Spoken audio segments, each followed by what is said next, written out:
Fala galera do Nerd 40, beleza?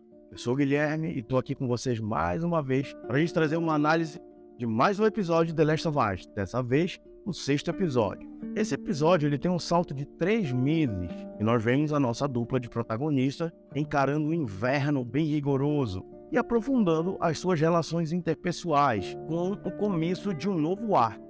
Lembrando, galera, que esse vídeo aqui tem spoiler, então fica ligado, se você ainda não assistiu a esse episódio, assista o episódio e depois vem ver nosso vídeo. E não esquece de ver os episódios anteriores que estão aí no canal para você assistir as análises. E eu tô pedindo aqui para você, deixa o teu like aí, por favor, para nos ajudar, para dar essa força enorme aqui pro canal. E não esquece de se inscrever e ativar o sininho para receber todas as novidades e não perder nada. Vai estar muito bacana aqui no nosso canal. Vamos falar mais sobre esse episódio, então vem comigo.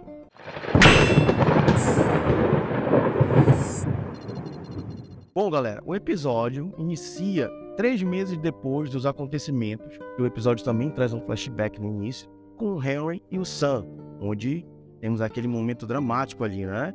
E Joel e Ellie estão procurando o Tommy e também indo em direção à base para procurar os vagalumes, já que foi a promessa que o Joel fez a Tess.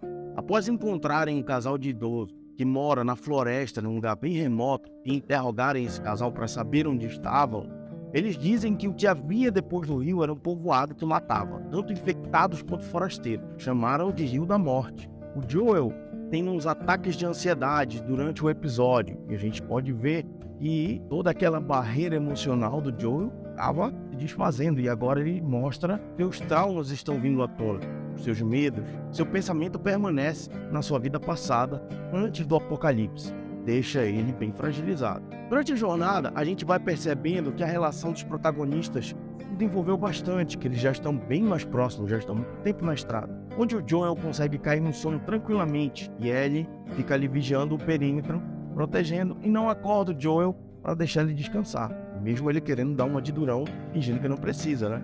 Bem a cara do Joel fazer isso. Ellie, durante a viagem, pergunta ao Joel se ele tem idealizações de onde quer passar o resto da vida depois que tudo aquilo se acabar, né? Depois que a humanidade for curada. E ele fala que gostaria de morar numa fazenda criando ovelhas, coisa que nós jogadores sabemos que existe no segundo jogo, exatamente igual ao que Joel descreve, é como a Ellie vai construir. Quando ultrapassam o tão temido Rio da Morte, eles são encurralados por um grupo ali, tem um momento tenso onde eles estão verificando se eles são infectados. O Joel fica até com medo de que a Ellie seja descoberta, já que ela foi mordida, e a líder daquele grupo reconhece ele quando o Joel fala o nome dele e leva eles até a cidade, onde o Joel finalmente encontra seu irmão e a única família que lhe restou, que era a referência que ele buscava, por isso ele foi atrás do Tommy. Os fãs que jogaram os 2 jogos reconhecem que aquela cidade é onde os protagonistas moram no segundo jogo. Descobrimos que a líder também é a esposa do Tommy. Joel não consegue expressar emoções com facilidade em relação às coisas que lhe acontecem. O mesmo ocorre com a notícia do matrimônio do seu irmão, fazendo Ellie, naquele momento, torna até engraçada a cena, ensinar ele a se portar perante a situação, tendo que cumprimentar o irmão pelo matrimônio. Um momento cômico é quando o Tommy demora um pouco para digerir que está em uma comunidade comunista. Ele, que tem aquele jeitão, né, militar, sempre foi durão, percebendo que ele vive numa comunidade comunista, parando e vendo que, de fato, aquele sistema funciona ali. Então ficou uma cena muito engraçada quando ele para de caminhar para processar a informação. Estufas, gado, é tudo compartilhado. Propriedade coletiva. Então é comunismo. Não é isso não. É isso aí, literalmente. É uma comuna. Somos comunistas. Mentira! A dupla se separa, Joel e Ellie se vê inquieta, percebendo que estaria encarando o seu maior medo, estar sozinha. Ela sempre falou, e foi uma coisa que ela confessou pro Sam antes dele se tornar infectado. Maria a leva para uma casa e a presenteia com um coletor menstrual e umas roupas novas para ela poder trocar, tomar banho ali. Nos mostrando também um amadurecimento, que a adolescente está saindo de uma criança para uma mulher, né? Adolescente adulta. E depois, ali, Maria acaba contando a história para Ellie, que Joel nunca tinha contado, a história de Sarah, que faz sentido para Ellie, já que ela percebe o quanto o Joel é fechadão, o quanto ele, né, se fechou emocionalmente. E ela agora entende por conta desse trauma na vida dele. Num outro momento já aparece o Joel conversando com o Tommy e tem uma discussão no bar. E aí o Tommy revela que, além de casado, ele vai ser pai e que ele não pode acompanhar o Joel. E muito eles fazem referência também à jornada deles no passado, que a vida agora dele estava mudando, principalmente a do Tommy. Ele estava seguindo em frente, que a vida dele estava caminhando sem seu irmão.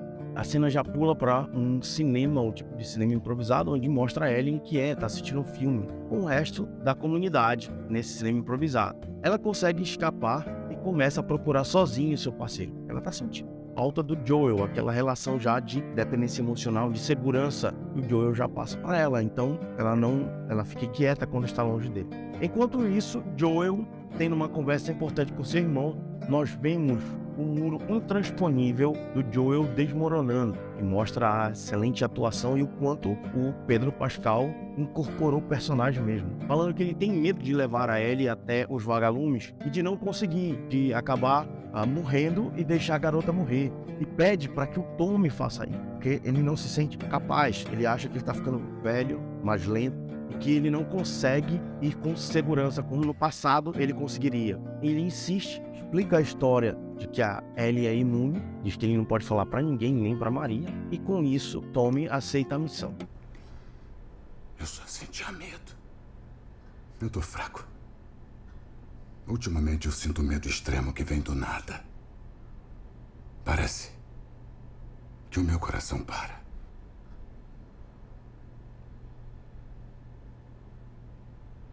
Eu sonho toda noite. Toda noite. Sonha com o quê? Eu não sei. Eu nem me lembro. Eu só sinto quando eu acordo que perdi alguma coisa. Eu perco no sonho. É sempre assim. Como sempre foi. Eu perco. De novo, de novo, de novo. Quer que eu leve ela, né? Comigo ela vai acabar morrendo, eu sei. Joel vai até a casa onde a Ellie está e está lendo o diário da antiga moradora, percebendo diferenças de preocupações, como era a vida de uma adolescente quando não tinha as preocupações com um surto, com uma pandemia causada por um fungo. E ver o quanto a vida que ela leva hoje é muito diferente do que as adolescentes levavam. Mal sabia o Joel que a Ellie tinha escutado a conversa entre ele e o Tommy, e que ela já sabia que o Joel tinha pedido para o Tommy levá-lo. Obviamente, ela desaprova, e Joel disse que seria melhor para ela, que o que ele está querendo é o melhor. A garota cita Sarah. As expressões do Joel mudam quando esse nome é colocado, sem deixar dúvidas na atuação do Pedro Pascal. É excelente. E ele pede friamente para ela não falar sobre aquele assunto. E por esse jeito fechadão do Joel, como o personagem é assim, porque parece que ninguém está sofrendo, só ele sofreu algo inimaginável que ninguém sofreu. Então, em seguida, ele diz para Ellie que ela não sabe o que é perder, mas muito pelo contrário, Ellie só perde as pessoas com quem ela se relaciona. Por isso ela tem o medo de ficar sozinha. Mas ela enfrenta isso de uma maneira até muito mais madura do que o Joel. Por isso, eu tenho certeza que a relação deles se entrelaça, que a Ellie sabe lidar com as perdas, e ela conduz o Joel a um mundo onde ele se sente seguro, mesmo sendo fechado, mesmo tristão daquele jeito sisudo dele. No outro dia, a Ellie se encontra com o Tommy e os dois já estavam seguindo para o estábulo para pegar o cavalo para continuar a viagem. E encontram o Joel tentando roubar um cavalo. E o Tommy diz assim que era só pedir que ele teria dado. E ele revela que não deu a opção de escolha para Ellie e que ela decide com quem vai. Mesmo antes de terminar de falar, a Ellie joga a bolsa e diz que quer ir com ele. A gente vê o quanto a relação dos dois se aprofunda aí, o quanto eles têm segurança um no outro. Os dois seguem para a universidade, onde seria, teoricamente, a base dos vagalumes, e achando que os cientistas estariam lá, mas não encontram ninguém. Podemos ressaltar a aparição dos macacos, igual ao jogo, e a dupla acaba encontrando um mapa do hospital de Salt Lake City, marcado nesse mapa como uma base dos vagalumes. E os dois decidem que é para lá que tem que seguir, e que provavelmente é lá que os vagalumes cientistas estarão. Antes de sair da universidade, eles percebem um pequeno grupo de saqueadores chegando e tem um confronto com esse grupo, onde o Joel acaba sendo esfaqueado, ferido. Eles fogem a cavalo e depois vemos o Joel caindo sem força por ter perdido bastante sangue. E o episódio termina com a Ellie chorando porque não sabe o que fazer sem o seu parceiro Joel. Agora está gravemente ferido e depende totalmente dela. Será que ele morreu? Será que a Ellie consegue sobreviver sem ele? A série está muito diferente do jogo? A série continua muito próxima ao material original do jogo. Isso a gente pode dizer. E quem jogou o jogo sabe o que vai acontecer depois desse ferimento do Joel. Eu sei o que vai acontecer. Mesmo assim, eu estou ansioso pro próximo episódio. Sabe de uma coisa que não dá pra esperar de jeito nenhum? Não tem como a gente esperar, é o teu like, que nos ajuda, que nos dá força pra continuar e estar buscando cada vez mais melhorar o nosso material, que é pra você aí. Deixa esse like maravilhoso aqui. Se ainda não é inscrito, vem fazer parte da nossa família, vem fazer parte desse canal aqui, que vai ter muita coisa boa, muita novidade vindo por aí, muitos vídeos legais que a gente tá montando com toda vontade, com todo prazer, com toda alegria pra vocês. Então se inscreve aí, clica no sininho, porque vem muita coisa bacana ainda por aí. Palavra de Vic. Valeu, galera, por ficar comigo até aqui. Muito obrigado mesmo.